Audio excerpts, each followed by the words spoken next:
Well, hello, friends, and welcome to this presentation on the May 2024 CFA Level 2 exam results. The past pass rates for CFA Level 2 has averaged 46%, and in the last few cycles, it has been somewhere around that 46% mark. But the latest exam result gave a pass rate of 59%. The May 2024 exam cycle resulted in a pass rate of 59% based on the results that were just released. Now, this is historically pretty high pass rate. In fact, it is the highest in the last 25 years. So, one of the reasons that is advocated or is used by CFA Institute is the results, the pass rates had dipped due to a lot of deferrals during the COVID cycle. And as that cycle comes to an end, the deferrals are declining and the pass rates are improving. Obviously, CFA Institute has the data to test their hypothesis, and so presumably, I would go along with their explanation and say maybe those that are choosing to defer were not as serious in their approach to preparing for the exam, and therefore, as those people are declining, the pass rates are improving. Regardless of what the reasons are, we need to use this information pertinent to ourselves, to how it impacts us.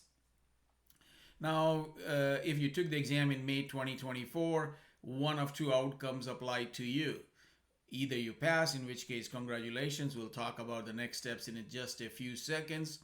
But if you are the unfortunate 41% that did not make it through, what is it that you can take away from this outcome?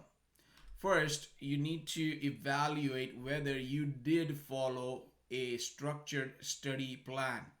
So, whether it was because of your approach to preparing for the exam that resulted in a fail, or was it simply bad luck? You also need to evaluate, did you prepare, put in enough effort, how many hours? And again, there is no a magic number that is the threshold that once you put in that many hours, you're going to guaranteed to pass. That number of hours that you need to put in varies by candidate. My opinion is, or my advice is, it is always better to be over prepared than under prepared. And there are always going to be distractions. There are many reasons why candidates are unable to concentrate on their endeavor, on their study approach, and there are distractions. Life happens during this long journey of preparation for the level 2 exam. So you need to be able to manage those distractions as well.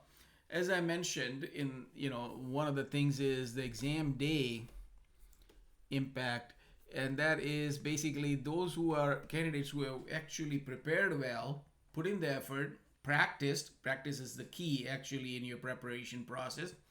You do all of those things, but then on the day of the exam you freeze. Some people are just poor exam takers. The anxiety levels go up and they are unable to have a clear thinking. So one way to overcome those kind of things is to get a good night's sleep, to take a lot of mock exams, to sort of form the habit of not being shocked by the exam day experience. So those are some of the key takeaways that you want to keep in mind. And those are more general takeaways, broad macro level takeaways. On a micro level, you need to if you're registering for the next exam, again, obviously this is applicable for those who have failed. You should try to register for the next exam so that some of the content that you learned stays still with you, and it makes the preparation process a lot easier. So what will you do differently? And that is a key. First thing you want to do is to evaluate your exam results. Use that as a guide.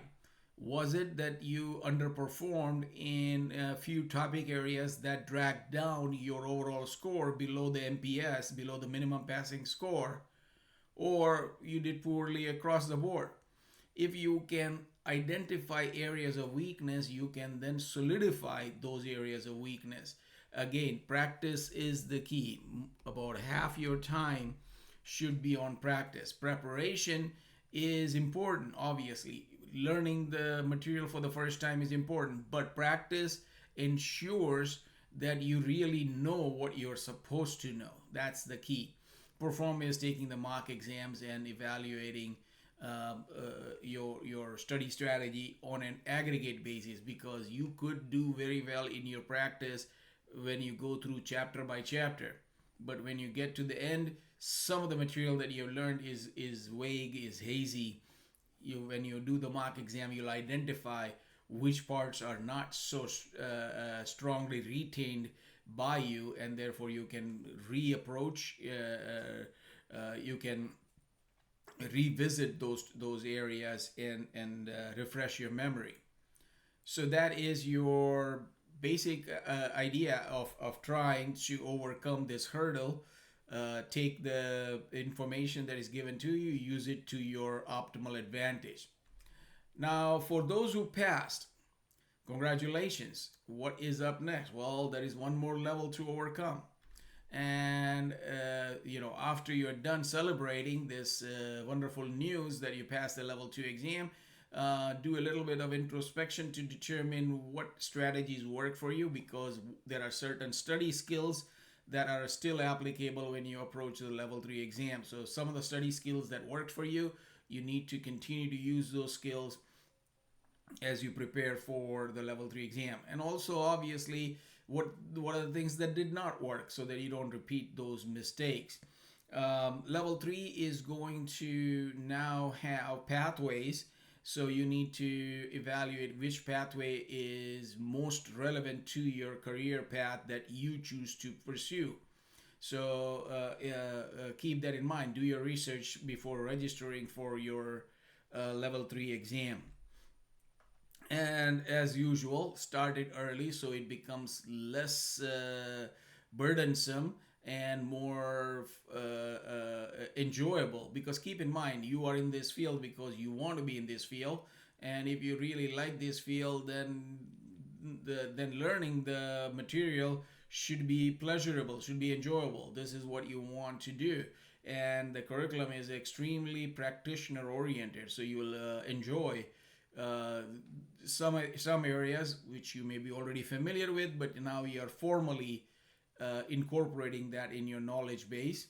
Some areas you're not so familiar with, so it'll be interesting to gain that knowledge. But enjoy the process of learning. In that process, when you enjoy it, you will retain the information strongly and you will do better on the exam day. So once again, signing off. Good luck, no matter which bucket you fall into, whether you're retaking the level 2 exam or taking the level 3 exam. And Kaplan is there to support you either way. Once again, good luck.